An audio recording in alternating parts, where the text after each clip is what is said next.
L'Éternel dit à Abraham, après que Lot se fut séparé de lui, « Lève les yeux » Genèse 13, 14. Dieu apparut de nouveau à Abraham, mais seulement après que Lot se fut séparé de lui.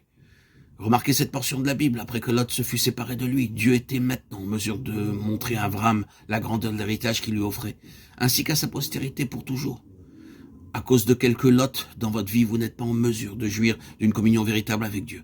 Lorsqu'Abraham se sépara de Lot, Dieu lui devint réel et il put parler à Dieu, comme un homme parle à un homme. C'est pourquoi il put quitter son pays, son troupeau et d'autres choses précieuses à cause de Dieu. Dieu était réel pour lui. Quand Lot était avec lui, Dieu se taisait et il a parfois pu penser, que ferais-je? Mais Dieu ne lui aurait pas répondu à moins que Lot ne se sépare de lui.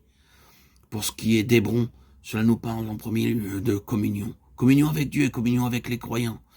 L'amitié avec Lot ne vous amènera pas dans cette communion. Vous devez rompre avec vos amitiés et vos relations mondaines. Alors Dieu vous accordera sa propre amitié pour l'éternité. La seconde chose dont parle Hébron, c'est la foi. Dans Josué 14, 11 à 13, nous lisons l'histoire d'un homme appelé Caleb. Il vint vers Josué disant, « Donne-moi Hébron. Bien qu'il y ait beaucoup de géants, je peux les vaincre. J'ai éprouvé Dieu pendant plusieurs années. » Ainsi, Hébron parle de la foi. N'ayez pas peur des géants, mais soyez prêts à les affronter. Par une foi vivante, vous pouvez vaincre tout géant, tout obstacle et toute opposition.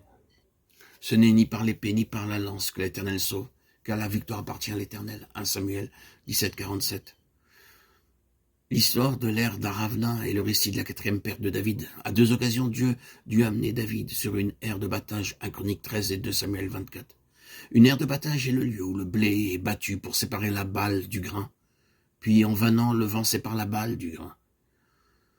Dans 2 Samuel 24, nous lisons le commandement que David dicta à Joab, son général. Va dénombrer les hommes de combat de notre royaume. David savait bien qu'il n'avait jamais gagné une bataille par sa propre force ni par la puissance de son armée. Cependant maintenant, il voulait faire parade du nombre d'hommes de combat disponibles dans son royaume. Il était devenu orgueilleux et s'appuyait sur ses armées pour ses victoires. Joab lui dit, « Votre Majesté, vous n'avez jamais gagné une seule bataille par vous-même. C'est Dieu qui a combattu pour vous. Pourquoi désirez-vous dénombrer ces hommes? Que l'Éternel ton Dieu ajoute au peuple le centuple, cependant, ils ne te sauveront pas.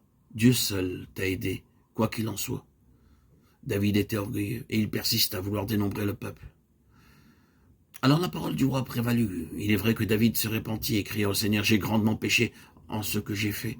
Et maintenant, je t'en supplie, ôte l'iniquité de ton serviteur, car j'ai agi avec folie. » À cause du péché de David, Dieu envoya 3 jours de peste dans le pays et 70 000 hommes moururent.